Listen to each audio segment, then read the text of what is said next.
Hello dear students. तो कैसे आप सभी लोग? उम्मीद है आप सभी लोग बहुत अच्छे होंगे। मैं भी हूँ एकदम बिंदास। तो आप लोगों की पढ़ाई कैसे चल रही है? उम्मीद है पढ़ाई बहुत ही अच्छी चल रही होगी। तो आप सभी का स्वागत है हमारे इसी प्यारे से यूट्यूब चैनल में। तो हम लोग पिछले वीडियो में हम लोगों ने लंब विता का बेलन का कुछ क्वेश्चन देखा था। आई थिंक क्वेश्चन नंबर 8 तक देख लिया था। आज हम लोग देखेंगे क्वेश्चन नंबर 9 से कुछ सम्स। ठीक, तो चलिए बिना किसी देरी के शुरुआत करते हैं आज का क्लास। ठीक है, शुरुआत करेंगे हम लोग ये क्वेश्चन से। ये क्वेश्चन क्या है? 7 सेंटीमीटर व्यास वाले एक लंबे गैस जार में कुछ जल है। देखिए मैं क्वेश्चन पढ़ रहा हूँ, आपको समझाते जा रहा हूँ साथ साथ में। क्या बोला है? देखिए बोला क्या है, एक लंबा गैस जार है। At first you have to draw a gas jar. Gas jar draw कर दिया आपने। कितना भाई? 7 सेंटीमीटर व्यास वाला गैस जार है। इसका व्यास कितना है? 7 सेंटीमीटर। ठीक, इसमें कुछ जल है। चलिए जल बनाते हैं। जल वाइट चौक से बनाना तो सही रहता।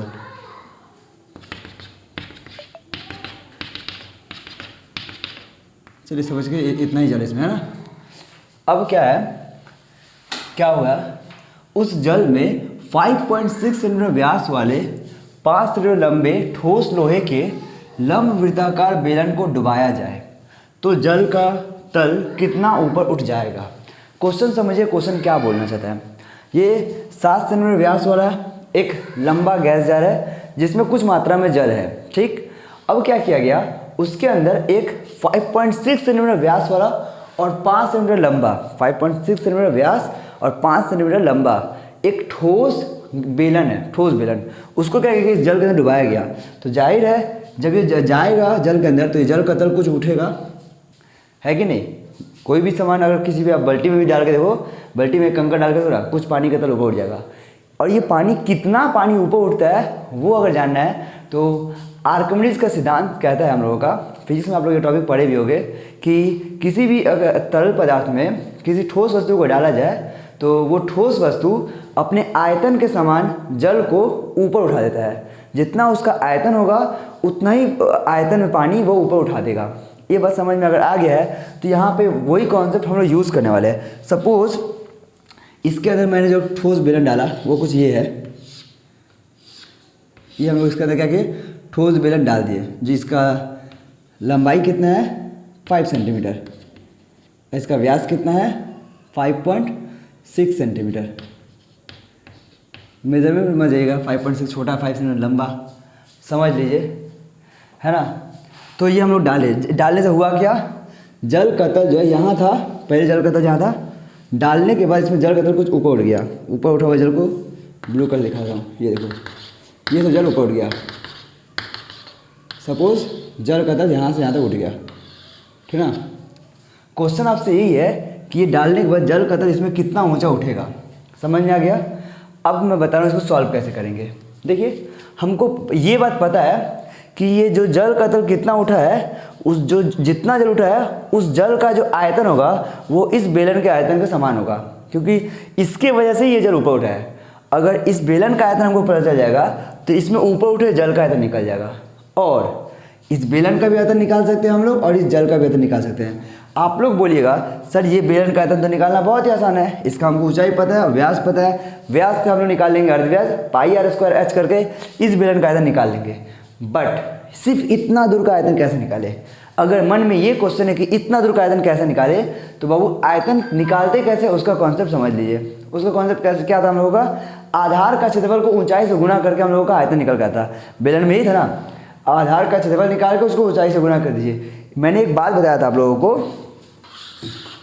अगर हम लोग का कोई बेलन है, ये सपोज इसका मैं आधार का क्षेत्रफल निकालता हूँ, ये क्षेत्रफल हमको पता है, इसके क्षेत्रफल को अगर मैं जितना जैसे जैसे ऊंचाई से गुणा कर रहा हूँ वैसे वैसे वो क्या कर रहा है, उतने जगह अपनी जगहों को मेजरमेंट करते ऊपर उठ रहा है ना। अगर मैं इसको बस इतना ही दूर तक उठाया तो वो केवल इतने दूर का ही आयतन को मेजर करेगा। बात समझ में आया कि नहीं आया? तो उसको जितना ऊंचाई तक उठाया जाता है वो उतना दूर का ही आयतन मापता है। तो मैं आधार का क्षेत्रफल इसका निकाल लूँगा, क्योंकि इसका मेरे को व्यास पता है, अर्धव्यास पता कर लेंगे वहाँ से और इसका क्षेत्रफल निकाल लेंगे। इसका क्षेत्रफल निकाल करके मैं इसके क्षेत्रफल को केवल इतना ही ऊंचाई से मल्टीप्लाई करूँगा। मैं इसके क्षेत्रफल को केवल इतना ही ऊंचाई से गुणा करूँगा, और इतने ही ऊंचाई से गुणा करने से हम लोगों को क्या, केवल इतना दूर का ही आयतन आएगा। तो इस तरीके से हमको दोनों आयतन पता चलेगा। अब सवाल ये है कि इसका ये ऊंचाई है कितना। नहीं पता, वही तो पता करना है। मान लो h सेंटीमीटर इसका ऊंचा है, समझ आ गया? बात समझ में आ गया ना? तो वीडियो पॉज करो, अब सॉल्व करो। एक बार इसका आयतन निकालो, एक बार जल का आयतन निकालो। जल का आयतन तुम्हारा ये h के टर्म में आएगा, इसका आयतन पर एकदम एक नंबर आएगा, दोनों को इक्वल करके h के वैल्यू निकालो। वीडियो पॉज करके अभी, तभी आप सीखोगे। और जब हो जाए पूरा लगे, उसके बाद मेरे सॉल्यूशन से मिला लो कि देखिए आपका कितना सही है कितना वो है गलत, ठीक है? वो बस मिला लीजिएगा आप लोग, पहले खुद से सॉल्व कीजिएगा। मेरा डस्टर ये रहा, ठीक। उम्मीद है आप लोगों ने सॉल्व किया होगा, और जिन लोगों से नहीं हुआ देखिए मैं कर ही रहा हूँ। सॉल्यूशन इसका देख लीजिए कितना सिंपल सॉल्यूशन है। पहले क्या करते हैं, उस छोटे से बेलन का आयतन निकाल लेते हैं। इसका तो सब कुछ पता है, ठोस बेलन का। तो ठोस बेलन का व्यास कितना दिया हुआ है? ठोस लोहे का बेलन का 5.6 सेंटीमीटर व्यास, 5.6 सेंटीमीटर इसका व्यास दिया हुआ है। तो इसलिए ठोस बेलन का अर्धव्यास क्या हो जाएगा बताओ? आधा, व्यास का आधा करेंगे, अर्धव्यास आ जाएगा 5.6/2, दैट इज 2 2 2 ज़ा 4। देखिए एक बचा, एक और 6 मिलकर बना 16, 2 8 16। एक अंक के पहले दशमलव है, एक अंक के पहले दशमलव आ जाएगा। साफ शब्दों में 2.8 सेंटीमीटर इसका अर्धव्यास आया, ठीक है ना? अच्छी बात है, हमको अर्धव्यास पता है। इसका लंबाई जो कि ऊंचाई है, तो ठोस बेलन की लंबाई कितनी है? 5 सेंटीमीटर। इसलिए बेलन का आयतन कितना हो जाएगा? बेलन का आयतन, जैसा कि हम लोगों को पता है, आयतन का फॉर्मूला क्या होता है? पाई आर स्क्वायर एच, आधार का क्षेत्रफल गुने ऊंचाई। आधार का क्षेत्रफल हम लोगों का पाई आर स्क्वायर से निकलता है, इसको एच से गुना कर देंगे, आयतन निकल जाता है। सिंपल कॉन्सेप्ट यही है। पाई के वैल्यू पुट कीजिए, अब फटाफट यहाँ करता हूँ, जगह जरूरत है हम लोग को। 22/7 r square, r means radius अर्धव्यास जो कि 2.8 है। 2.8 को अपना सॉल्व अच्छा से करूँ इसलिए मैं इसको 28/10 कर देता हूँ, सॉल्व थोड़ा सा इजी लगे। तो 28/10 का स्क्वायर होगा, क्योंकि आर है 28/10 इंटू एच, ऊंचाई कितना है भाई? 5 है, इतना। अच्छा, घन सेंटीमीटर। ये हमारा क्या आ गया? बेलन का आयतन। ये ठोस बेलन का आयतन है, ठीक है? इसको मैं सॉल्व अभी नहीं करूँ, लास्ट में तो करूँगा ही, इसलिए अभी नहीं कर रहा हूँ। अब हम निकालने जा रहे हैं इस बेलन में जो इस जल का आयतन है, वो जल, ठीक है? और अच्छा, हम लोग को यहाँ मान के दिखा लेना पड़ेगा। हम लोग को मान लेना होगा कि जो ये ठोस बेलन डालने पर जल का तल h सेंटीमीटर ऊंचा उठ जाएगा, ठीक है? ऐसा मानना पड़ेगा। माना 5 के भाई 7 सेंटीमीटर व्यास में, यहाँ पे भी मेजरमेंट दे दो, 7 सेंटीमीटर व्यास वाला है, ठीक है? माना 7 सेंटीमीटर व्यास वाले जार में जल का तल h सेंटीमीटर उठा। ये सब लाइनिंग आप अपने से भी बना के सोच के लिख सकते हो, कोई प्रॉब्लम नहीं है, कुछ बड़ा नहीं है, कुछ बड़ा कुछ भी नहीं है। ओके, तो मैं अब निकाल रहा हूँ इस 7 सेंटीमीटर व्यास वाले जार में सिर्फ h सेंटीमीटर ऊंचाई का आयतन, ठीक है? इसलिए उठे हुए जल का आयतन, उठे हुए जल का आयतन। अब पूरी दुनिया को पता चल चुका है, आपको भी पता चल चुका होगा, जो उठा हुआ जल का आयतन है वो इस बेलन के आयतन के समान होगा, क्योंकि उसी की वजह से वो उठ रहा है। निकालिए फॉर्मूला क्या हम लोग का? पाई आर स्क्वायर एच। फॉर्मूला तो आयतन का यही रहता है हमेशा। पाई के वैल्यू 22/7 आर 7 से हम लोग का व्यास था, तो 7 का आधा, 7/2 हम लोग का अर्धा हो जाएगा, 7/2। अच्छा, आर स्क्वायर है तो 2 बार लिखो बाबू, 7/2 इंटू एच हमारा एच ही है, देयर इज नो चेंज। इतना घन सेंटीमीटर, सब सेंटीमीटर में था ना, चेक कर लीजिए सेंटीमीटर में है सब, ठीक है? तो ये हम लोगों का क्या आ गया? आयतन आ गया। ये आया उठे हुए जल का आयतन, ये आया हम लोगों का क्या था? इस बेलन का आयतन। इस बेलन की वजह से ये वाला जल उठ रहा है, तो इस बेलन का आयतन और इस जल का आयतन दोनों बराबर होगा, तो बस एटीपी में दोनों को बराबर दिखाइए।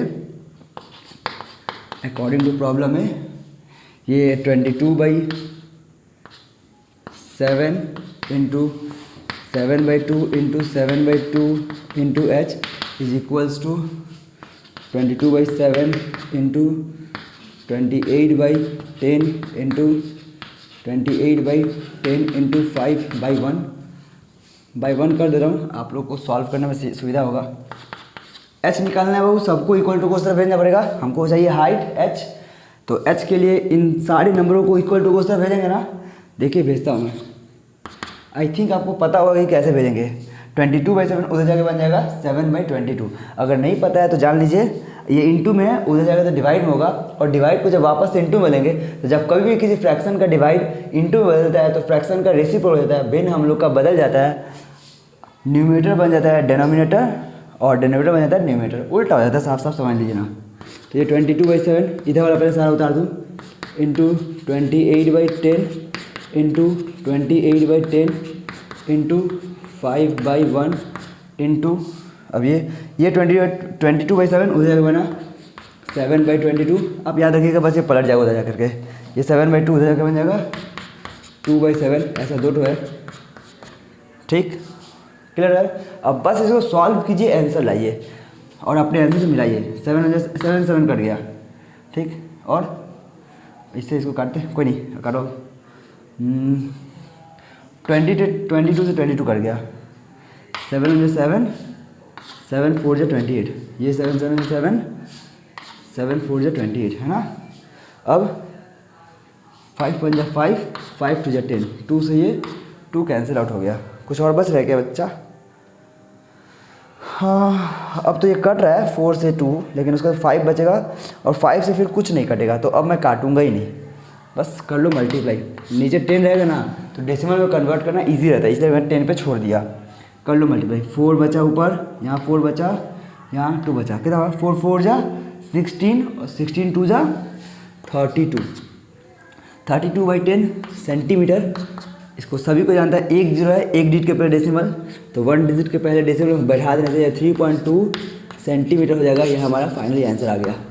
देखिए कितना इजी कैलकुलेशन कर लिया, और हम लोगों ने यहाँ पे चालाकी बुद्धि लगा लिया, इसको सॉल्व ना करके इसको मल्टीप्लाई करते तो एक और मल्टीप्लाई करना तो कुछ और नंबर आता, फिर उसको यहाँ पे तो सॉल्व करने के लिए काटना ही पड़ता, तो मैंने इसलिए इसको एज इट छोड़ दिया, जैसा वैसा छोड़ दिया, यहाँ पे सॉल्व करने में ईजी हो गया, ठीक। और आपको मन है तो आप चाहे तो सॉल्व करके भी कर सकते हो, आंसर आपका यही आएगा, ठीक है ना। तो देख लीजिए, उतार लीजिए, और जिन लोगों ने मेरे से पहले बना लिया उन लोगों के लिए वेरी गुड, आप लोग सीख रहे हो सब, ठीक।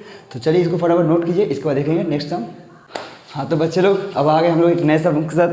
ये सम क्या कहता है, चलिए पढ़ते हैं। ये सम बड़ा इंटरेस्टिंग है, इसको 2-3 तरीक़ों से बनाया जाता है, देखेंगे जो आसान तरीका होगा उससे सॉल्व किया जाएगा।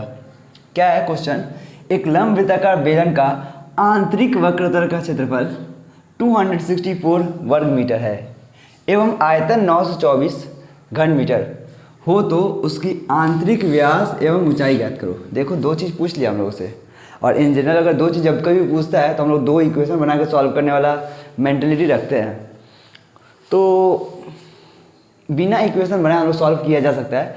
एक एक्सपेरिमेंट हल्का सा करना होगा। क्या एक्सपेरिमेंट करना होगा, आप एक काम करो, कहीं कुछ नहीं करना होगा, सिर्फ आप एक काम करो, आप अपने किसी भी एक बेलन लो, उस बेलन का आयतन में उस बेलन के वक्रतल के क्षेत्रफल से भाग दे दो। क्या बोला मैंने बोला किसी भी बेलन के आयतन में उसके वक्रतल के क्षेत्रफल से भाग दे दो, देखो क्या करामात होता है। मैं आपको दिखाता हूँ भाग दे करके। चलिए, V फॉर वॉल्यूम आयतन हम लोग का, जो क्या होता है pi r square, H S for surface area, curve surface area. अब सोचो क्षेत्रफल है, वक्रतल का क्षेत्रफल है, जो कि क्या होता है 2πRH, ये होता है ना। अगर हम लोग आयतन में वक्रतल के क्षेत्रफल से भाग दे दें तो क्या निकल के आएगा वो चेक किया जाए। देखिए क्या होता है, H से H कट जाएगा, पाई से पाई कट जाएगा, और यहाँ पे R स्क्वायर था, यहाँ पे R था। R स्क्वायर मीन्स R 2 बार मल्टीप्लाई में, एक कट जाएगा, एक बचेगा, हाँ कि ना।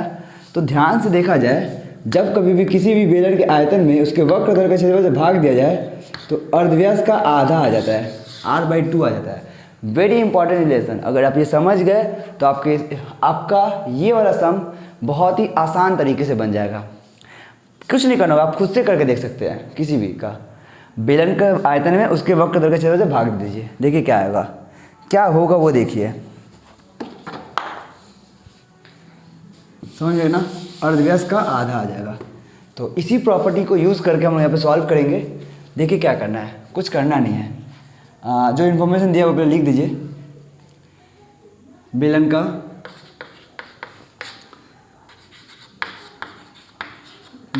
का आंतरिक वक्रतल का क्षेत्रफल, आंतरिक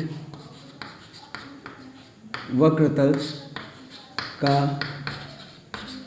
क्षेत्रफल कितना है, 264 वर्ग मीटर।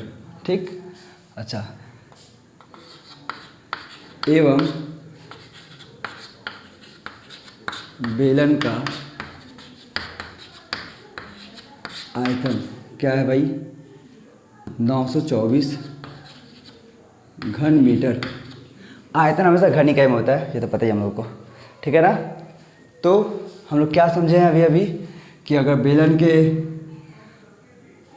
के आयतन में वक्रतल से भाग देंगे तो क्या निकल जाएगा, अर्धव्यास का आधा। तो इससे हम लोग ये करते हैं, और बेलन का आयतन बट्टा में क्या निकल गया वो दिखा रहा हूँ आपको, बेलन का वक्रतल का क्षेत्रफल, वक्रतल का क्षेत्रफल क्या आएगा। चलिए पहले इसका फॉर्मूला लिखता हूँ, 2-3 लाइन बढ़ा देता हूँ, कुछ नहीं। बेलन का आयतन क्या होता है, जो वहाँ पे हम करके दिखाते वो यहाँ पे भी आपको दिखा रहा हूँ, पाई आर स्क्वायर एच। क्षेत्रफल क्या होता है, 2 पाई आर एच। आयतन क्या है हम लोगों का, 924 घन मीटर। क्षेत्रफल क्या है हम लोग का, 264 वर्ग मीटर। जब इसको सिंप्लीफाई कीजिए क्या हो रहा है, ये तो वो कट जाएगा, एच एच कट जाएगा, आर से स्क्वायर कट जाएगा, पाई से पाई कट जाएगा, सिंपली r/2 आएगा। यहाँ पे क्या आएगा, थोड़ा सा देख लेते क्या आ रहा है। 2 से काटो, 2 1 2, 2 3 6, 2 2 4, 2 4 8, 2 6 12, और फिर 2 2 4, और फिर 2 से काटो, 2 6 12, 2 6 12, फिर 2 2 4, 2 3 6, 2 1 2। अब 11 से काटो, 11 6 66, 11 से 11 बचा 22, 1 बचा 11 बचा 11। अब भाई कटेगा किससे, 3 से कटेगा, 3 2 6, 3 7 21। साफ सुथरा शब्दों में यहाँ पे आया ऊपर 7, नीचे 2, क्या आ गया वो 7/2। देखिए कितना सिंप्लीफाई हो गया, और हम लोग को यहाँ से अर्धव्यास भी मिल गया। क्या आ गया, 2 नीचे से नीचे कट गया, r is equal to, therefore r यानी कि अर्धव्यास कितना आ गया हम लोगों का, 7 सेंटीमीटर। ओह सॉरी, मीटर में ना, मीटर, 7 मीटर। अर्धव्यास हम लोगों का आ गया। हम लोगों से तो अर्धव्यास नहीं पूछा था, हम लोगों से पूछा था व्यास। तो इसलिए बेलन का आंतरिक व्यास क्या हो गया, अर्धव्यास चूँकि 7 है तो व्यास क्या जाएगा, 2 × 7, 2 × r, 14 मीटर। व्यास निकल गया। अब चलते हैं दूसरे क्वेश्चन की तरफ। क्या पूछा हम लोगों से, ऊंचाई भी। बहुत सिंपल है, आप किसी से भी कंपेयर कर सकते हैं, आपको तो व्यास या फिर अर्धव्यास पता चल चुका है। आप 2 पाई आर एच को 264 से बराबर दिखाओ, या फिर पाई आर स्क्वायर एच से 924 को बराबर दिखाओ, उसमें आर पुट कर दो, एच निकल जाएगा। सिंपल है ना, आप लोग खुद से कीजिए, और जिन लोगों से नहीं होता वो मेरे संग चलिए, मेरे संग बताते रहिए क्या होता है। अच्छा यहाँ कहते हैं, और मैं 2 पाई आर एच से बराबर दिखाता हूँ, स्क्वायर स्क्वायर का झमेला से ख़त्म। 2 pi r h is equal to कितना है भाई, 264। No solve it. 2 पाई का वैल्यू है 22/7, आर हमने निकाल रखा है 7 into h is equal to 264, है कि नहीं। काटो वो 7 से कट जा रहा है, 2 × 22 है, उधर जाएगा। एच के संग ध्यान दीजिए, इंटू में उधर जाएगा तो डिवाइड में, तो एच इज इक्वल टू क्या आएगा, 264/2 × 22 है कि नहीं। अब कट कीजिए बाबू, 2 से कटेगा जरा, 2 1 2, फिर ये 2 3 6, 2 2 4, 22 1 22, 22 6 132, ठीक है ना। 22 6 132 होता है, कट गया। अब तो बस आ चुका है आंसर। Therefore h = 6 metre. ये हमारा पहला आंसर, ये हमारा दूसरा आंसर। और जो पूछा था निकाल लिए, कितने आसानी से दिखा कि नहीं दिखा। उम्मीद है आप लोगों को समझ में आ गया होगा। फटाफट नोट कीजिए, इसके बाद देखेंगे हम लोग नेक्स्ट सम। तो अब हमारा गाड़ी आ चुका है क्वेश्चन नंबर 11 की तरफ। आपके वेस्ट बंगाल बोर्ड के बुक का ये क्वेश्चन 11 है, जो क्या कहता है 9 मीटर ऊंचा एक लंब वृत्ताकार बेलनाकार हौज जल से भरा है। इस बार क्वेश्चन कुछ अलग दिया हुआ है। इस बार हम लोगों को जल भरना नहीं है, जल कितना है वो पूछा नहीं है। इस बार पूछा है जल निकल रहा है उसमें से, और जल उसमें पूरा भरा पड़ा है। कितना जल है चलिए बताता हूँ मैं। हौज आपको जो यहाँ दिया हुआ है हौज, वही हौज बनाऊँगा मैं, कुछ अलग कुछ नया नहीं बनाऊँगा मैं। ये मैंने आपका हौज बना डाला जिसके अंदर जल भरा पड़ा है। जल बनाने के लिए चौक ले लिया जाए। ये पूरा जल है उसमें, पूरा इसमें लेवल अप जल है, पूरा एकदम पूरा फुल जल है एकदम, समझ लो। ये पूरा एकदम जल भरा पड़ा है इसमें, है ना। जो अच्छा 9 मीटर ऊंचा है, इसका ऊंचाई दिया हुआ है।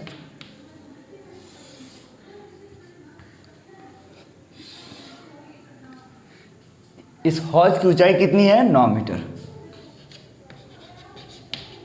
ठीक। 9 मीटर ऊंचा हौज है जिसमें पूरा जल भरा है। और इसमें से क्या किया गया है, जो जल पूरा भरा है इसमें से क्या किया, पाइप लगाकर जल निकाला जा रहा है। और जो पाइप लगाया गया है, सब कुछ कीजिए, यहाँ पे पाइप मैंने फिट कर दिया और पाइप लगा के इसमें से जल निकाल रहा है ना। जो पाइप लगाया गया उस पाइप का व्यास दिया हुआ है 6 सेंटीमीटर, ठीक है। जो पाइप लगा के इसमें से जल निकाल रहे हैं उस पाइप का व्यास है 6 सेंटीमीटर। और क्या बोला गया, इस पाइप से किस वेग में जल निकल रहा है। इस पाइप से जो जिस वेग में जल निकल रहा है वो कितना है 225 मीटर प्रति मिनट। कहने का मतलब 225 मीटर का जल वो हर मिनट में जल निकाल दे रहा है, यही उसका जल का वेग है। इस वेग से इसमें से जल निकल रहा है। और जब इस वेग से जल निकल रहा है तो कह रहा है क्वेश्चन कि 36 मिनट में जल निकल जाता है। कहने का मतलब है इसके अंदर जितना भी जल है वो सारा जल 36 मिनट में निकल जाता है। तो कहने का ये, इसका एक मतलब ये भी निकलता है कि अगर ये पाइप 36 मिनट में जितना जल निकाल सकता है उतना ही इसके अंदर जल होगा, और जितना इसके अंदर जल होगा उतना ही इसका आयतन होगा, हाँ कि ना। जितना और हमको यहाँ से आयतन पता चल जाएगा। और इसके बाद हम लोगों से पूछ क्या रहा है, तो बताइए बच्चा हौज का व्यास कितना होगा। इस हौज का ये व्यास कितना होगा। समझ में आ गया क्वेश्चन क्या है। क्वेश्चन में पूछा इस हौज का व्यास क्या है। देखिए बहुत ही आराम से निकाला जा सकता है, कुछ नहीं। हम लोग ये पता कर लेंगे केवल कि ये जो पाइप है 36 मिनट में कितना मात्रा में जल निकाल रहा है। जितना मात्रा में जल निकाल रहा है उतना मात्रा में, मतलब जितना जल निकालेगा उतना ही इसका आयतन होगा। आयतन पता चल गया, मतलब हमको क्या पता चल गया, पाई आर स्क्वायर एच पता चल गया। जिसमें एच तो पता ही है, आर वहाँ से सॉल्व करके निकाल लेंगे। और आर पता चल गया मतलब अर्धव्यास पता चल गया, और अर्धव्यास पता चल गया इसका ये भी मतलब है कि व्यास भी पता चल गया। 2 गुणा कर दो तो व्यास भी आ जाएगा। उम्मीद है क्वेश्चन आपको क्लियर हो गया होगा, ठीक। सॉल्यूशन देखा जाए इसका कैसे करेंगे। जिनको समझ में आ गया क्या करना है वो लोग वीडियो पॉज करके खुद से कर सकते हैं। मेरा इतना समझाना पूरा यूज़ हो जाएगा, पूरा क्या बोलते इसको, सुहारत हो जाएगा, है ना। तो देखिए, तो मैंने क्वेश्चन पढ़ दिया, गिवन लिख दूं तो बेलनाकार हौज की ऊंचाई कितनी है, हौज की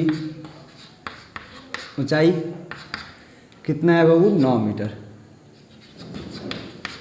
तो इसका हम लोग अर्धव्यास इसका मान लेते हैं, अर्धव्यास ही मानेंगे, अर्धव्यास ही निकालेंगे। और जब लास्ट में व्यास अर्धव्यास को 2 गुना करके व्यास निकाल लेंगे। तो माना हौज का अर्धव्यास r मीटर, ठीक है। हमने अर्धव्यास का सब हिंदी में लिख रहे हैं, इसको भी हिंदी में लिखते हैं। अर्धव्यास हमने मान लिया 8 मीटर, है ना। हौज का अर्धव्यास 8 मीटर है। अब इसका आयतन निकाल कर रख लेते हैं हम लोग, आगे तो यूज़ करने वाले हैं। तो हौज का आयतन कितना होगा, इसलिए बाबू हौज का आयतन मतलब कि उसका जल का आयतन, आप इतना बात समझते हो क्योंकि हौज के अंदर ही जल रखा गया है। हौज का आयतन simple pi r square h, pi केवल पुट नहीं करता हूँ, एच केवल पुट करता हूँ। एच कितना है हम लोगों का 9 है, तो साफ साफ 9 पाई आर स्क्वायर, और सब मीटर है तो घन मीटर हो जाएगा। मीटर क्यूब यानी कि घन मीटर। क्लियर है। अब यहाँ से होता है खेल शुरू। ये हम लोगों का बेलन है, ये भी एक पाइप है, तो पाइप भी तो बेलन के आकार का है, हाँ कि ना। और इस पाइप से निकल रहा है जल। क्या निकल रहा है? जल। किस वेग से? 225 मीटर प्रति मिनट के वेग से। 225 मीटर प्रति मिनट के वेग से जल निकल है इसमें से, है ना। तो ज़रा सोचिए और बताइए 1 मिनट में ये पाइप कितना जल निकालेगा? 1 मिनट में ये पाइप उतना ही जल निकालेगा जितना कि इस पाइप के 225 मीटर की लंबाई में जल उपस्थित होगा। ये कॉन्सेप्ट मैंने पिछले एक वीडियो में भी समझा रखा है, ठीक है। तो क्या हम लोग समझे कि ये पाइप 1 मिनट में उतना ही जल निकालेगा जितना कि 225 मीटर की लंबाई में रहेगा, यही ना है इसका मतलब। तो पता करते हैं हम लोग कि ये पाइप के 225 मीटर की लंबाई में कितना जल है। कैसे पता करेंगे? सिंपल, इस पाइप का आयतन निकाल के। अब इस पाइप का आयतन कैसे निकालेंगे? लंबाई तो पता चल गया 225 मीटर, और ध्यान दीजिए तो व्यास भी दिया हुआ है पाइप का, व्यास से अर्धव्यास और लंबाई को ऊंचाई समझ के आयतन फटाफट निकाल लेंगे। और जैसे ही आयतन निकालेंगे हमको पता चल जाएगा कि पाइप 1 मिनट में कितना आयतन निकालता है, 1 मिनट में कितना जल निकालता है। फिर 36 मिनट का भी निकालेंगे, और जो 36 मिनट का जितना आएगा, जितना जल का आयतन रहेगा वो होगा इस पूरे जल का आयतन। उसको मैं इससे बराबर दिखाऊंगा और आर का वैल्यू निकाल लूँगा। बात यहाँ पे भी समझ में आ गया है क्या करना है, तो सॉल्व कीजिएगा खुद से। जहाँ पे बात समझ में आ जाए वीडियो पॉज करके खुद से सॉल्व कीजिए, ना जब बने तब देखिए, ठीक।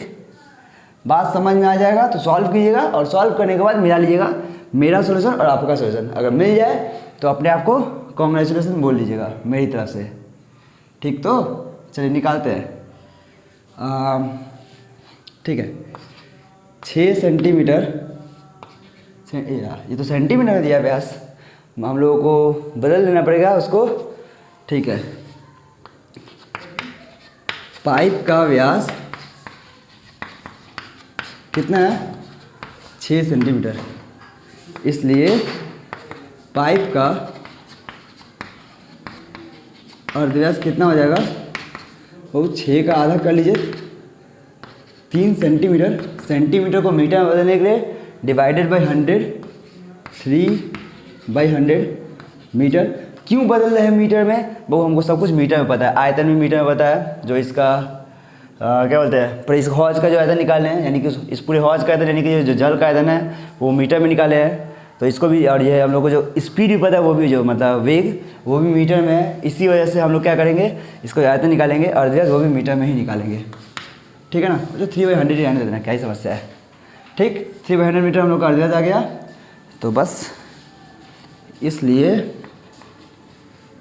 पाइप द्वारा, हाँ ठीक है, पाइप द्वारा 1 मिनट में निकाला गया जल, 1 मिनट में निकाला गया जल, पाई आर स्क्वायर एच, है ना। पाई को पाई रहने दो, यहाँ पे भी पुट नहीं क्यों, काटने में सुविधा होगा। पाई आर हम लोग का अर्धव्यास है, 3/100 का स्क्वायर हो जाएगा, तो 3/100 इंटू 3/100 एच 225 मीटर है। 225 मीटर की लंबाई में हम लोग को पता करना है, तो 1 मिनट में 225 मीटर का ही लंबाई का निकालेगा जल। तो यहाँ पे आप ये दे दो, यहाँ पे मैं कहीं पर भी इसका वेग दिया नहीं हूँ, मैं यहाँ पर दिखा दो। चूँकि जल का गति वेग क्या है, जल का गति वेग 225 मीटर प्रति मिनट है, ठीक है ना। आप ये इन्फॉर्मेशन पहले दे दोगे तो यहाँ पे देने की जरूरत नहीं है, ठीक है ना। मैं यहाँ पे नहीं दिया तो इसे वहाँ दे डाला, ठीक। तो बस अब इसको क्या है, ये 1 मिनट का निकाला गया, सॉल्व नहीं करता हूँ। ये 1 मिनट में इतना जल निकाला है, तो इसलिए पाइप द्वारा 36 मिनट में निकाला गया जल। बस इसको गुना कर देंगे 36 से, पता ही आप लोगों को। पाई बाकी सब जो जैसा है वैसा रहेगा, 3/100 इंटू 3/100 इंटू 225 और ये हो गया हम लोग का घन मीटर। ठीक, ये आया हमारा इस पाइप द्वारा 36 मिनट में निकाला गया जल, जो कि इसके पाइप के इसमें उपस्थित सारे जल के आयतन के बराबर होगा, और इसमें उपस्थित सारे जल का आयतन मतलब हौज का आयतन। तो बस एटीपी कीजिए बच्चा, सॉल्व कीजिए, आंसर लाइए, मज़ा कीजिए, मौज। एटीपी क्या है हम लोगों का, क्या है वैल्यू जो निकालना है हमको, क्या पता करना है, इसमें है ना आर, इसको पहले देखते हैं। तो इसलिए 9 pi r square is equals to 36 into pi into 3/100 into 3/100 into 225 निकालना है अपने को आर। तो आर स्क्वायर पहले निकलेगा, फिर तो r square is equal to 36 pi into 3/100 into 3/100। आप लोग कॉपी करने में माहिर हो ना, बस देख देख उतारते जाना है, वही करना है। 225 इंटू बाई में 1 कर लो, काटना है तो, और ये 9π/1 सोच लो, उधर गया तो 1/9π। अब बबू काटो, बस पाई से पाई पहले काटेंगे, जिसको मेरे को कब से इंतजार था। 9 1 जा 9, 9 4 जा 36, 4 1 जा 4, 4 से 100 कट गया 25 बार में। अब वाह 25 1 जा 25 कटेगा ना, 25 9 जा 225। अब तो कुछ कट ही नहीं रहा है, नहीं काटो, मत काटो, नहीं कट रहे तो क्या आया यहाँ के बाद, क्या आया आपका r square is equal to 3 3 जा 9, 9 9 जा 81, 81/100। आर स्क्वायर इक्वल टू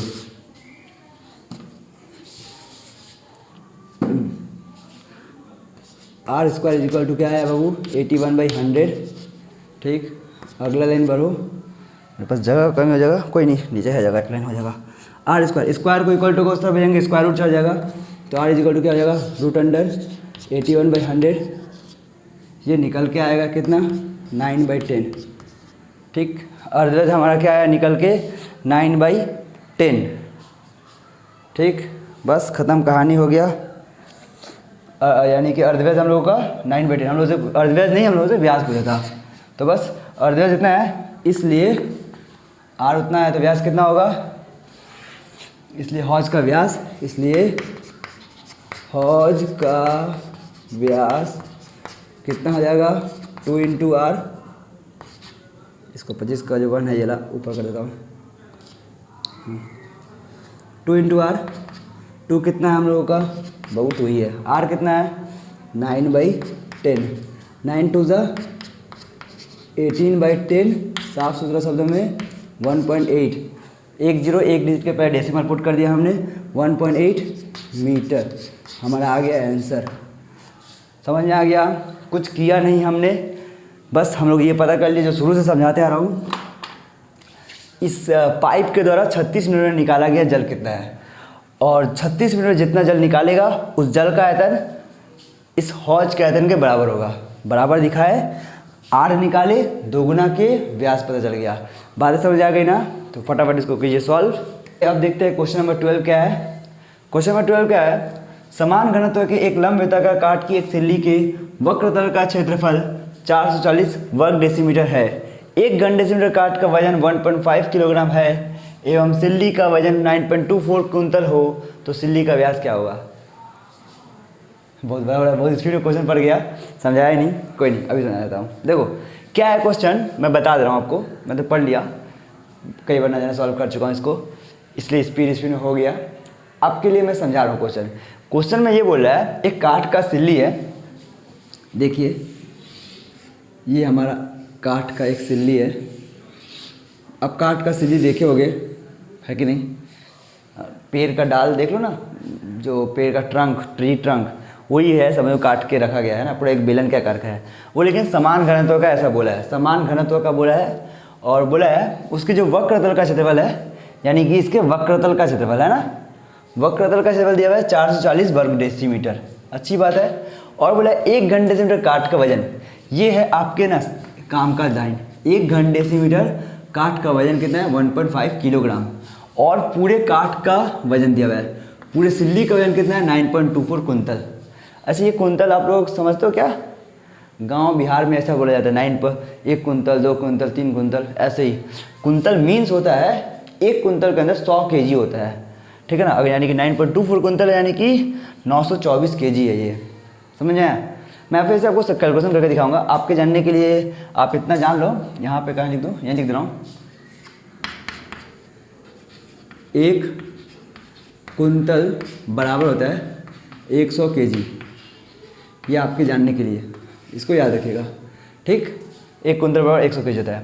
तो बोला है कि 9.24 कुंतल पूरे सिल्ली का वजन है, पूरे सिल्ली का वजन दिया हुआ है और आपको रिलेशन दिया हुआ है 1 घन डेसीमीटर काठ का वजन। इसको मैं अगर ऐसे बोलूँ, यहाँ पे बोला है कि 1 घन डेसीमीटर काठ का वजन 1.5 किलोग्राम है। मैं इसको ऐसे बोल सकता हूँ क्या कि 1.5 किलोग्राम काठ का आयतन 1 घन डेसीमीटर है। कैसे बोल पाया? देखिए घन डेसीमीटर, घन में तो हमेशा आयतन ही रहता है। तो अगर 1.5 किलोग्राम काठ का आयतन हमको पता है तो 9.24 क्विंटल यानी कि 924 केजी काठ का भी आयतन निकाल सकते हैं। और अब जानिएगा 924 केजी काठ का जो आयतन होगा वो पूरे इस काठ का आयतन होगा, क्योंकि इस पूरे काठ का वजन ही 924 केजी है। तो हमने 924 केजी काठ का आयतन निकाल लिया, यानी कि इस पूरे काठ के सिल्ली का आयतन निकाल लिया। तो इस तरीके से हम लोगों को क्या पता चल जाएगा, इस काठ का आयतन पता चल जाएगा। और वक्रतल का क्षेत्रफल तो हमको पता ही होगा। तो वो एक्सपेरिमेंट याद है ना, क्या करना है, आयतन में वक्रतल से भाग दे देना है, निकल के आ जाएगा अर्धव्यास। हमसे पूछा क्या व्यास, वाह, भाग देते निकल के आएगा अर्धव्यास, उसको 2 से गुना करना, फटाफट आ जाएगा व्यास। जल्दी जल्दी करके दिखाओ, तो करके मुझे कमेंट सेक्शन में बताओ कि मेरा पहले बना और मेरा आंसर आया। और कमेंट सेक्शन में आप लोग जो सॉल्व किए उसका मेरे को फोटो भी भेजोगे तो मज़ा आ जाएगा, कि मैं देखूंगा आप लोगों का क्या तरीका है, मेरे जैसा तरीका या मेरे से कुछ अलग है। जैसा आपको अच्छा लगेगा कीजिएगा, मुझे भी अच्छा लगेगा आप लोगों का सॉल्यूशन देख करके, ठीक। मैं इसका सॉल्यूशन आपको करके देता हूँ। क्या होगा, देखिए जो मैं बोला वही करूँगा। पहले तो वक्रतल का क्षेत्रफल लिया हुआ है, लिख दूँ। क्या है भाई, सिल्ली के वक्रतल का क्षेत्रफल। मैं इस बार कलाकारी कर दूंगा, मेरे को उस बार 2 बार इसको लिखना पड़ा था, नहीं लिखूंगा इस बार। इस बार मैं क्या कर रहा हूँ, देखो सिल्ली के वक्रतल का क्षेत्रफल क्या होता है वो 2πRh यही होता है ना वक्रतल का क्षेत्रफल। मैंने दे दिया ब्रैकेट में, मतलब ये चीज़ इसको रिप्रेजेंट कर रहा है, जो कि कितना है 440 वर्ग डेसीमीटर। काम खत्म। अब यहाँ पे मैं वो लिख रहा हूँ जो रिलेशन जिससे मैं आयतन पता करने वाला हूँ। क्या, चूँकि 5 केजी काठ का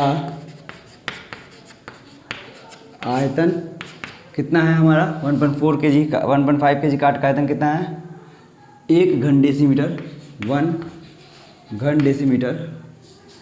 इसलिए कितना चाहिए हमको 924 कुंतल में 924 केजी होगा।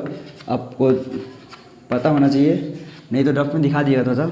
924 केजी काठ का आयतन कितना हो जाएगा 1/1.5 इंटू 924 1/1.5 इंटू 924, ठीक है ना, इतना घन डेसीमीटर। यहाँ दिखा दीजिए, चूँकि 1 कुंतल बराबर होता है 100 केजी, इसलिए 9.24 में देखिए सिंपल है, एक का पता है 9.24 का निकाले 100 से मल्टीप्लाई हो जाएगा, और 100 से जब मल्टीप्लाई हो जाएगा 9.24 कुंतल बराबर 924 केजी, ठीक ना। 100 से जब मल्टीप्लाई हो जाएगा तो 924 हो जाएगा। अब कर लो, देखो सिंपल चीज़ है ना। तो अच्छा इसको सॉल्व तो करूँ, और डेसिमल हटाओ, डेसिमल के लिए ऊपर गया 1, 1 डी तो 1 0।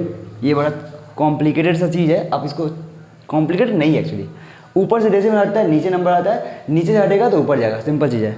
ऐसा कहीं लिखा नहीं हुआ है, सिंपल करने के लिए बता दिया हूँ। ऐसे हमेशा डेसिमल से हट के नीचे ही आता है, लेकिन इसके जब फ्रैक्शन के नीचे कोई नंबर आता है तो अल्टीमेट वो ऊपर ही चला जाता है। जिसको ऐसे याद रखने में भी सुविधा होता है, ऊपर से हटा तो नीचे, नीचे से हटा तो ऊपर, तो ईजी चीज़ हो जाता है।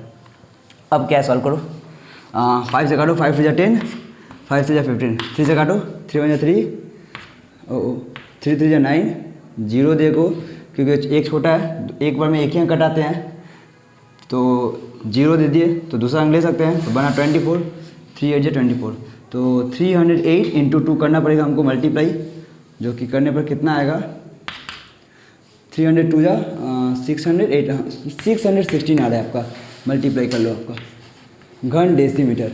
ये हमारा क्या आ गया, 924 kg काट का आयतन आ गया। बात समझ में आ गया। अब देखिए ज़रा सा, ओह बस काम ख़त्म।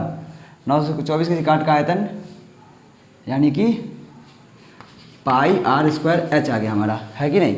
हमारे पास पाई आर स्क्वायर एच आयतन भी पता है और वक्रतल का क्षेत्रफल भी पता है। करेंगे क्या, आपको तो पता ही है, करो बस। पाई आर स्क्वायर एच बटा में 2 pi r h is equal to 616 बटा में 440, 616 हमारा आयतन, 440 हमारा वक्रतल का क्षेत्रफल।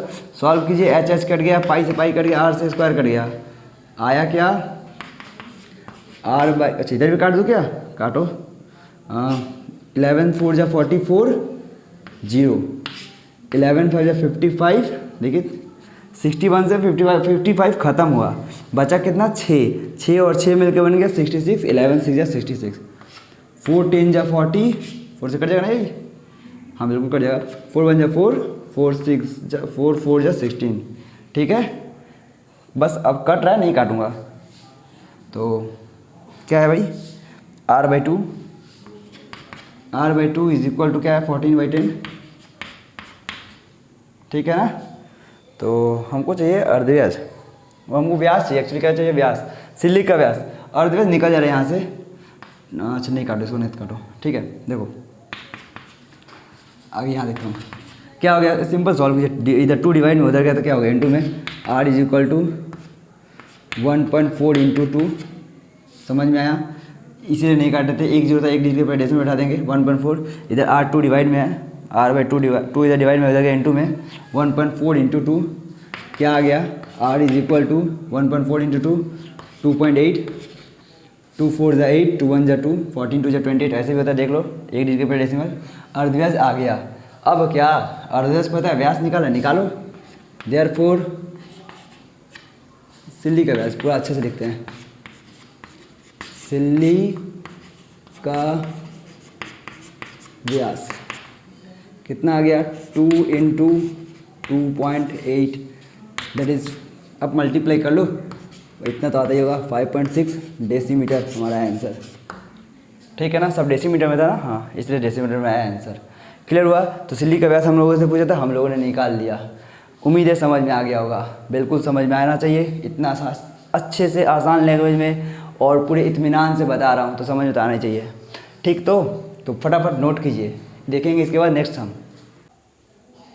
तो आ गए हम लोग नेक्स्ट क्वेश्चन की तरफ। ये आपके बुक का क्वेश्चन नंबर 13 है। ये क्वेश्चन क्या कहता है, चलो देखते हैं।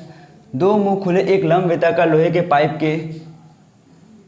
पाइप के मुंह का बाहरी व्यास 30 सेंटीमीटर और आंतरिक व्यास 26 सेंटीमीटर तथा पाइप की लंबाई 14.7 मीटर है। प्रति वर्ग डेसीमीटर 2.25 रुपीज़ की दर से उस पाइप के समग्र तल पे अलकतरा प्रलेप करने में कितना खर्च होगा। क्वेश्चन अलग है, थोड़ा यूनिक है, कॉम्प्लिकेटेड समझ लग रहा है नहीं, बस समझते जाइए क्या है। बस बहुत ही आसान क्वेश्चन है। देखिए इसका बाहरी और आंतरिक व्यास दिया है, इसका मतलब बेलन खोखला है, ठीक है ना। और बेलन खोखले बेलन पे हम लोगों ने एक सम कर रखा है। उसका समग्र तल का क्षेत्रफल कैसे निकाले थे याद कीजिए, जब मैं एग्जांपल सॉल्व कर रहा था उसमें इस टाइप का सम मैंने बताया था। बस उसमें इस क्वेश्चन मतलब वही क्वेश्चन समझ लिए, बस इसको थोड़ा सा अपडेट कर दिया है। अपडेट क्या किया है, उसमें हम लोग केवल उस खोखले बेलन के समग्र तल का क्षेत्रफल निकाल रहे थे, हम लोगों का काम हो जा रहा था। लेकिन यहाँ पे क्या बोला है, उसके समग्र तल पे अलकतरा का प्रलेप करना है, और अलकतरा का प्रलेप करने में कितना रुपया खर्च आएगा, इस दर से वो पता कीजिए। सिंपल सिंपल हमको समझ में आ रहा है कि इस खोखले बेलन के समग्र तल का क्षेत्रफल निकालना होगा, तो बस निकालिए और जितना क्षेत्रफल आएगा उसको 2.25 से मल्टीप्लाई कर देंगे, हम लोग का आ जाएगा आंसर। तो सबसे पहले खोखला बेलन बना लीजिए।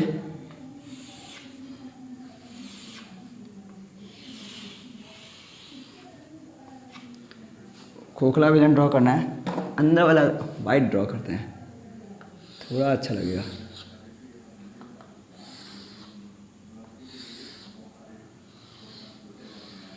ठीक है ना, ये हम लोगों का एक खोखला बेलन तैयार हो गया, जिसका बाहरी व्यास कितना दिया हुआ है देख लीजिए। बाहरी व्यास मीन्स बाहर तक का व्यास कितना है 30 सेंटीमीटर। आंतरिक व्यास कितना दिया हुआ है 26 सेंटीमीटर। इसका लंबाई कितना दिया हुआ है, लंबाई बाबू मीटर में दे दिया। खेल रहा है हम लोगों के साथ में, वो चेक करना चाहता है कि आपको यूनिट कन्वर्जन आता है कि नहीं आता है। खेलने मत दीजिएगा, आप सारा यूनिट कन्वर्जन याद करके जाइएगा। याद है मैंने आगे पर लिखवाया था मिलीमीटर, सेंटीमीटर, डेसीमीटर, उसको याद रखिएगा। किसी भी यूनिट से किसी भी यूनिट में इजीली कन्वर्ट कर लीजिएगा। ठीक, आगे देखते हैं। हम लोगों को रिलेशन किसमें पता है, पता करना प्रति वर्ग डेसीमीटर में 225 रुपये के दर से हो रहा है ना, तो मतलब इसका जब हम लोग क्षेत्रफल निकालेंगे ना वर्ग डेसीमीटर में ही निकालेंगे। और सबको वर्ग डेसीमीटर में निकालने के लिए क्या करना होगा, हमको इसे सारे यूनिट्स को डेसीमीटर में ही कन्वर्ट कर लेना होगा। ठीक है, चलिए देखते हैं क्या क्या दिया हुआ है बच्चा। बाहरी व्यास, बेलन का बाहरी व्यास, व्यास से वैसे हमको कोई काम है नहीं, उसको मैं अर्धव्यास में कन्वर्ट कर लूँगा। कितना है 30 सेंटीमीटर। इसलिए बेलन का बाहरी अर्धव्यास, बाहरी अर्धव्यास को हम लोग R1 बोलते थे, याद है कितना होगा 30 का आधा करिए 2 से डिवाइड करके 15 सेंटीमीटर। 15 सेंटीमीटर। सेंटीमीटर को डेसीमीटर में कन्वर्ट करने के क्या करते हैं, पढ़ लीजिए मिलीमीटर, सेंटीमीटर, डेसीमीटर, सेंटीमीटर से डेसीमीटर एक स्टेप नीचे आ रहा है, तो एक स्टेप नीचे आने के लिए 10 से डिवाइड करते हैं, तो 15/10 डेसीमीटर हो गया हम लोगों का। ठीक, ये हम लोगों का बाहरी अर्धव्यास आ गया। अच्छा, बाहरी भीतरी यानी कि आंतरिक अर्धव्यास निकालते हैं। चूँकि बेलन का आंतरिक व्यास कितना है 26 सेंटीमीटर, इसलिए बेलन का आंतरिक अर्धव्यास कितना हो जाएगा। अच्छा, आंतरिक अर्धव्यास को हम लोग R2 बताते थे, याद आया। 26 बाई आधा मतलब 2 डिवाइडेड बाई कितना हो गया 13 सेंटीमीटर। 13/10 किया हम लोग का बन गया, ओके 10 किया हम लोग का ये बन गया डेसीमीटर में। क्यों डेसीमीटर में कन्वर्ट कर रहे हैं पता है ना, क्योंकि हमको रिलेशन पता है वर्ग डेसीमीटर में, तो सब जब आएगा वर्ग डेसीमीटर मल्टीप्लाई करने वक्त हम लोगों को आसान रहेगा। ओके, बेलन की ऊंचाई कितनी है, वो जो लंबाई दिया हुआ है 14.7 मीटर। ओके, चूँकि बेलन ही है ना भाई, हाँ, बेलन की लंबाई कितनी है 14.7 मीटर। मीटर को डेसीमीटर में कन्वर्ट करने के लिए 10 से मल्टीप्लाई करते हैं, तो कर लीजिए बाबू 14.7 × 10। जब देखो डेसीमीटर हटाओ यार, 10 लाओ, 10 से 10 कट गया, साफ सुथरा शब्दों में 147 डेसीमीटर आ गया। ज़रूरत का सारा सामान हमने निकाल लिया। सामान मतलब कि ज़्यादा जो ज़रूरत का क्वांटिटी है, जो ज़रूरत का चीज़ है, जैसे कि हमको इसके समग्र तल का क्षेत्रफल निकालना है। अगर इस खोखला बेलन का समग्र तल याद है ना भूल गए हो तो याद दिला दूँ। खोखले बेलन का समग्र तल का क्षेत्रफल मतलब इसके बाहरी वक्रतल का क्षेत्रफल, आंतरिक वक्रतल का क्षेत्रफल प्लस अनुप्रस्थ काट में जो वृत्ताकार छोटा सा क्षेत्र मिल रहा है उसका क्षेत्रफल, नीचे भी और ऊपर भी। और इसका मैंने आपको एक आसान फॉर्मूला निकाल कर दिया था, जिससे इसका समग्र तल का क्षेत्रफल बहुत ही आसान तरीके से निकल के आ जाता है, यूँ जैसे हलवा, बस निकालो और खाओ। ठीक है ना, तो क्या था वो फॉर्मूला याद होगा। इसलिए बेलन के समग्र तल का क्षेत्रफल, फॉर्मूला क्या है 2 पाई 2 पाई आर नहीं 2 पाई था 2 pi into R1 plus R2 into H plus R1 minus R2। यही था हम लोगों का फॉर्मूला, याद है आप लोगों को ना? हाँ बिल्कुल यही था, 2 pi into R1 plus R2 into H plus R1 minus R2। ये हम लोगों के खोखले विलयन का समग्र द्रव्य क्षेत्रफल का फॉर्मूला था। अगर आप लोगों ने वीडियो नहीं देखा है तो वीडियो जाकर देख लीजिए, ठीक है। तो बस अब क्या ही करना है, सारे वैल्यूज़ को हम लोग निकाल रखे हैं, बस बैठाइए सॉल्व कीजिए। 2/2 होता है, पाई के वैल्यू 22/7 होता है। R1 प्लस R2, R1 कितना हम लोग का 15/10, 1.5 करते हैं ना। 15/10 मीन्स क्या 1.5, 13/10 मीन्स क्या 1.3, ठीक है, पुट कर लो। 1.5 प्लस 1.3, ठीक है ना। एच क्यों, एच क्या है हम लोग का 147 प्लस R1 कितना है 1.5 माइनस R2 कितना है 1.3। नाउ सॉल्व इट, क्या है करो। 1.5 प्लस 1.3 क्या हो जाएगा आपका 2.8, 2 इंटू 22/7 इंटू 2.8 को मैं 28/10 लिखता हूँ, आप भी लिखना। ये कितना हो जा रहा है 1.5 माइनस 1.3 0.2, इसको प्लस करेंगे तो 147.2 हो जाएगा। तो इसको मैं भी डेसिमल हटा के 10 लगा दो नीचे, ये हो गया। कोई समस्या है क्या? नहीं है, बस नहीं है तो काटो। 7 7 4 जा 28 और मत काटो अब कट रहा है वो, और देखो 2 से भी कट जा रहा है, लेकिन 5 आएगा जो 5 आपको चक्कर में डाल देगा, तो फिर डिवाइड देने का काम बढ़ जाएगा, जो मुझे बिल्कुल भी पसंद नहीं है। बस कर लीजिए मल्टीप्लाई, 2 का 22 का 4 का इसका मल्टीप्लाई कीजिए, आंसर आ जाएगा आपका। बड़ा मल्टीप्लाई हो गया ना। ओके कोई नहीं, करते हैं, क्या है भाई, रफ तो करना ही पड़ेगा, मेंसुरेशन है। तो 4 2 = 8, 22 8 जा 176, और राइट रफ करते हैं यहाँ पे 1472 इंटू 176, 3 डिजिट का मल्टीप्लाई। देख लीजिए ये क्या मैं ये 2 4 = 8, 8 इंटू 22 176। अब 176 का इससे मैं मल्टीप्लाई कर दे रहा हूँ, ठीक है, करो भाई। 6 2 2 42, 6 7 14, 6 7 42 143, 6 7 42 143 का 3 कैरी 4, सॉरी हाँ ठीक है, 6 4 24 और 4 28 कैरी 2, 6 7 6 2 8, 7 2 14 4 कैरी 1, 7 7 14 50 का 5 0 0 5 कैरी 7 4 28 5 28 5 33 का 3 कैरी 3 7 7 10। अब क्या है 1 से 2 7 4 1 1 जा 1, कहीं मैं गलती नहीं कर रहा हूँ। 7 2 14 4 कैरी 1, 7 7 14 1 50 का 0 कैरी 5, 7 4 28 5 33 का 3 कैरी 3 7 7 10 नहीं सही है, चल हो गया। 2 4 3 7 8 2 10 0 कैरी 1, ठीक है, 7 3 10 18 19 4 5। हाँ तो आगे हम लोग का कितना आया, हम लोग का यहाँ पे मल्टीप्लाई करने पर ऊपर में 259072 डिवाइडेड बाई 10 10 = 100, और ये इतना क्या आया, इतना वर्ग डेसीमीटर आया, क्योंकि हम लोगों का ये समग्र तल का क्षेत्रफल है। तो जानिए क्या आया हम लोगों का, ये हम लोगों का समग्र तल का क्षेत्रफल आ गया। मतलब इसके बाहरी भीतरी वक्रतल, बाहरी वक्रतल और नीचे और ऊपर का सभी तलों का क्षेत्रफल कितना आया, हम लोग का इतना आया। अब बोला गया है कि प्रत्येक मतलब कि ये क्या बोला गया है, इसके सारे तल को जो रंग कर रहे हैं किस दर से, प्रति वर्ग डेसीमीटर 225 रुपये की दर से। तो बस अगर हम 1 वर्ग डेसीमीटर रंग करते हैं तो 2 रुपये 25 पैसा खर्च होता है, तो इतना वर्ग डेसीमीटर करेंगे तो कितना खर्च आएगा, तो कुल तल पे रंग करने का खर्च, इसलिए कुल तल पर रंग करने का खर्च कितना आएगा, वो कितना है भाई 259,072/100 इंटू 2.25।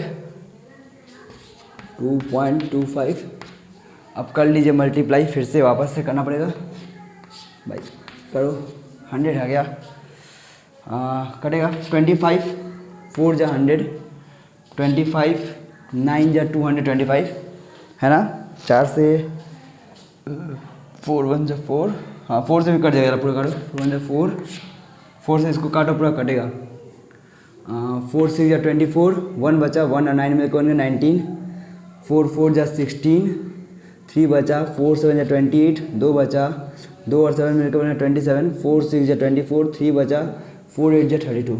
ठीक, क्या आया 6 4 7 6 8, और नहीं कट रहा है, अब मत काटो, 9 से ऊपर मल्टीप्लाई कर दो, आ जाएगा आंसर। ठीक है ना, तो ओह मल्टीप्लाई करना पड़ रहा है, ठीक है कोई नहीं, करो कैलकुलेशन, वो बड़ा थोड़ा सा करना पड़ रहा है, करो। ये हम लोग मल्टीप्लाई देख रहे, इसको मैं मिटा रहा हूँ और कर रहा हूँ मैं मल्टीप्लाई दोबारा से, तो जगह निकलती क्या आ रहा है 6 4